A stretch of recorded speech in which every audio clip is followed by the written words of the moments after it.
Halo Soccer People, jumpa lagi di Soccer Lover yang selalu menyajikan informasi menarik dari dalam maupun luar lapangan hijau. Ini jelang pekan ke-30 BRI Liga 1 ya Soccer People ya. Sejumlah partai super big match akan dilakoni tim penghuni 4 besar. Salah satunya adalah laga Arema FC kontra Persebaya Surabaya.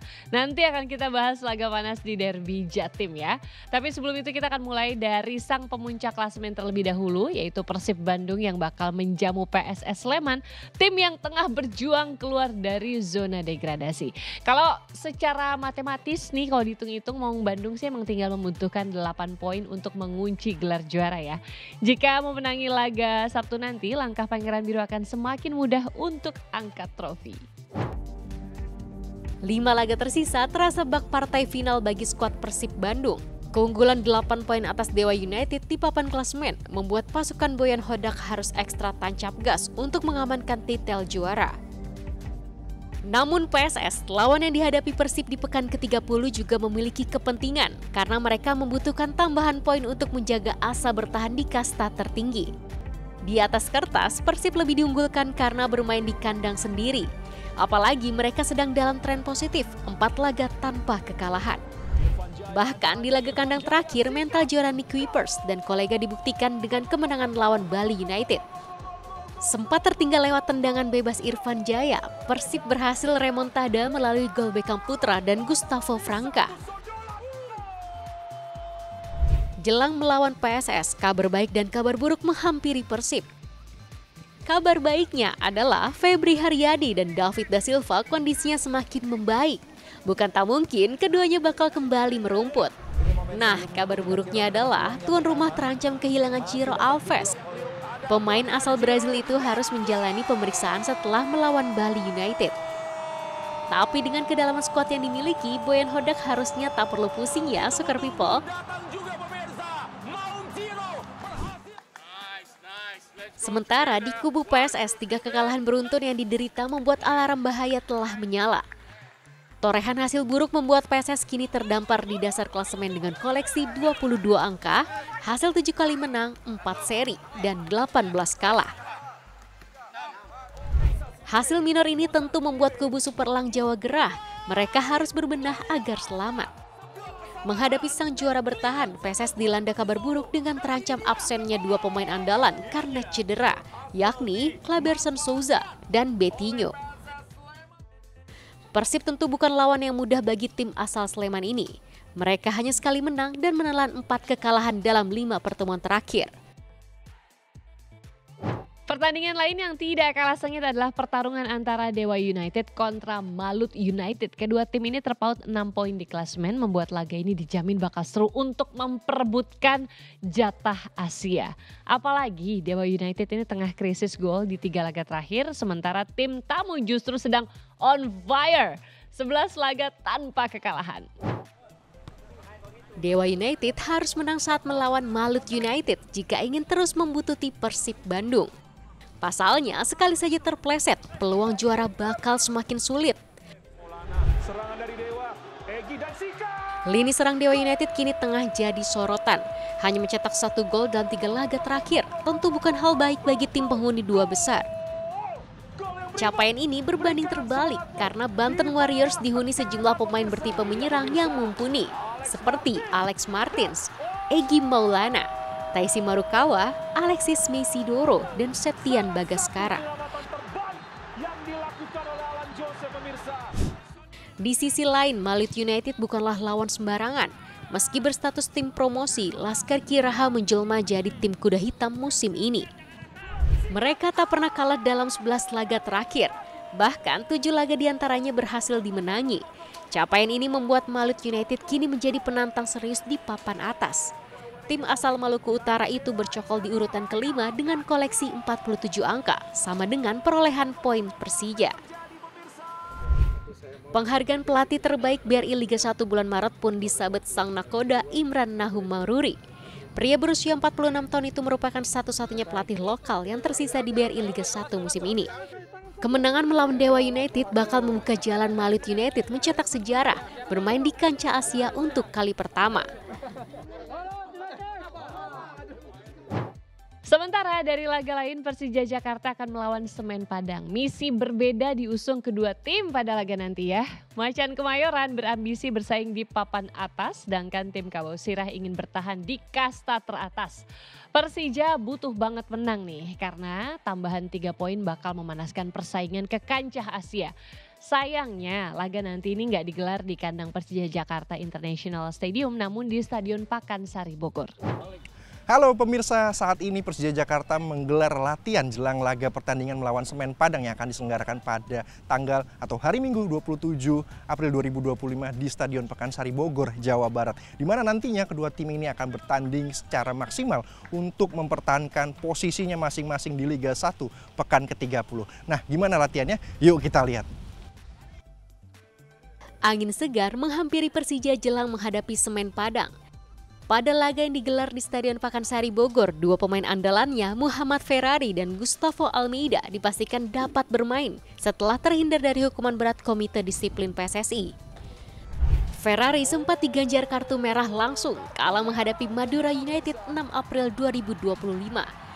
Bek timnas Indonesia itu hanya mendapat tambahan larangan bermain sebanyak 1 pertandingan. Sementara Gustavo mendapat kartu merah saat menghadapi Arema FC 9 Maret 2025. Dia disangsi hukuman larangan 1 laga plus 2 pertandingan tambahan. Hadirnya 2 pemain kunci diharapkan mampu mengangkat performa Macan Kemayoran yang baru kembali ke jalur kemenangan setelah 3 laga tanpa poin 3. Tersisa 5 pertandingan, tim asal Jakarta itu berambisi lolos ke kancah Asia musim depan. Syaratnya mereka tak boleh tergelincir. Yeah, Donny Tree finished the last game with some problems. I think he will be ready for the game. Witan and Ferrari, I have more doubts about them because they are injured. Witan from the game against Persebaya, and Ferrari in the last week he had a problem in the training. So let's see if they can be ready. But we will have, of course, some injury players for next game. But the squad is enough good to win and take a point the next game. Sementara itu Semen Padang ingin melanjutkan tren kemenangan setelah pekan lalu sukses menaklukkan sesama penghuni zona merah PSIS Semarang. Kemenangan vital 3-2 menaikkan moral tim Kabau-Sirah yang berjuang untuk bertahan di Liga 1. Terpaut 2 poin dari zona aman, Semen Padang harus memaksimalkan 5 laga sisa untuk terus berada di kasta teratas.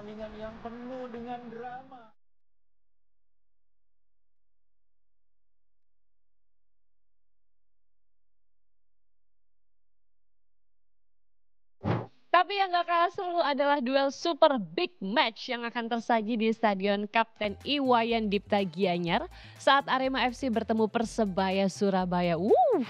Duel bertajuk Derby Jatim selalu memunculkan cerita tersendiri. Meski berstatus tim tamu, tim Bajul Ijo lebih diunggulkan karena memiliki posisi yang lebih baik dan selalu menang di 6 pertemuan terakhir. Wah, seru ya. Menghadapi duel syarat gengsi, Arema FC ditantang oleh padatnya jadwal. Mereka harus menjalani 2 derby Jatim dalam 4 hari. Karena pada Kamis 24 April, Singoedan menjalani laga tunda melawan Madura United. Kondisi ini memaksa Arema harus mengantisipasi faktor kelelahan. Rotasi pemain bisa saja diterapkan demi memetik hasil maksimal. Melawan Persebaya tak akan mudah bagi Singoedan. Mereka selalu kalah dalam 5 pertandingan terakhir melawan tim asal Surabaya itu. Sementara itu, Persebaya mungkin bisa bernapas lega di laga derby nanti. Pasalnya, pemain yang menjalani perawatan saat melawan Madura United, Dejan Tumbas, sudah mengalami perkembangan dan bisa saja diturunkan. Sayangnya, Tony Firmansyah diragukan tampil karena masih menunggu hasil pemeriksaan. Selain itu, tim Bajul Ijo juga tak akan diperkuat Slavko Damjanovic yang terkena kartu merah saat melawan Madura United pekan sebelumnya. Kemenangan wajib diraih Persebaya jika ingin terus bersaing di papan atas atau setidaknya merebut jatah Asia.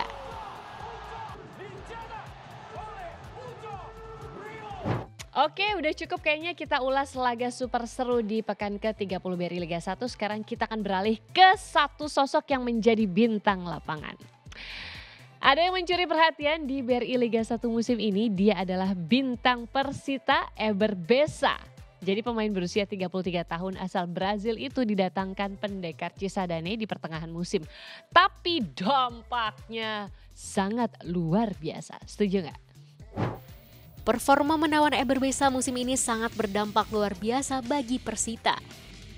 Dari 9 laga yang telah dijalani, Eber Beza mengemas 4 gol dan 3 assist.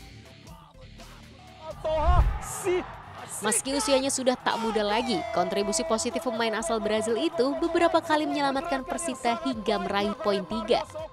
Hingga pekan ke-29, Persita berada di posisi 9 dengan koleksi 42 angka. Hasil dari 12 menang, 6 kali seri, dan 11 kekalahan. Jika terus konsisten, bukan tak mungkin tim kebanggaan warga Tangerang bisa terus merangkak ke papan atas. Kita ke kabar selanjutnya nih, Soccer People ya, tim promosi Bayangkara Presisi Indonesia FC berubah nama nih menjadi Bayangkara Presisi Lampung FC. Pergantian nama ini sejalan dengan perpindahan markas mereka ke Bandar Lampung musim depan. Naik kasta, Bayangkara FC ikut berganti nama.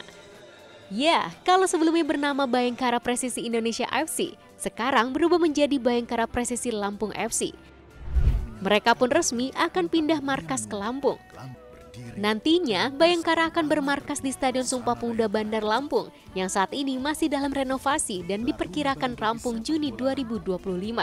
Pergantian ini diharapkan dapat meningkatkan animo masyarakat Lampung untuk mendukung The Guardians di kasta tertinggi. Wah, akhirnya Lampung punya wakil lagi di Liga 1 ya. Sebelumnya ada Badak Lampung FC yang terdegradasi pada 2019 dan kini sudah tidak ada kabarnya. Mampukah Bayangkara Presisi Lampung FC menggairahkan sepak bola Lampung? Menarik ditunggu.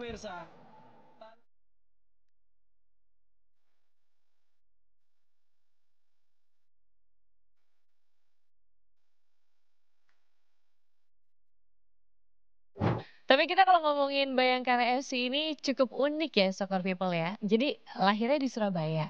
Jadi juara pada tahun 2017 saat bermarkas di Bekasi. Terus pindah nih ke Solo.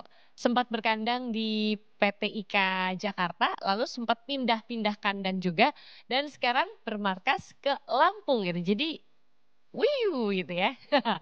Ya semoga aja mampu menggairahkan animo sepak bola di Lampung juga ya. Jadi kan dampaknya positif buat kemana-mana. Oke, informasi tadi sekaligus menutup perjumpaan kita kali ini. Jangan lupa untuk terus menyaksikan Soccer Lover yang terus menyajikan informasi menarik di tiap pekannya. Kita jumpa di lain kesempatan. Pokoknya tetap happy, tetap sehat selalu, jaga kesehatan. Bye.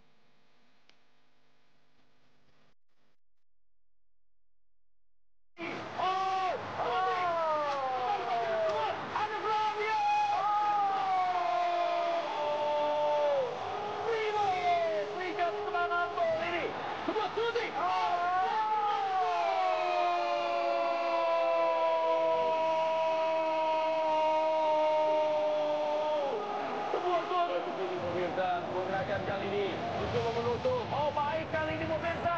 Sampai ke apa yang terjadi pemirsa? Sebuah gol bunuh diri dari Selama Timur. Ya semua hasil positif dari Arema. Mereka berhasil mencuri gol dalam kondisi sebelum turun minum. Dan ini menjadi pertandingan kembali hidup bagi Arema FC Tonelli. Yang oleh kali ini ucap.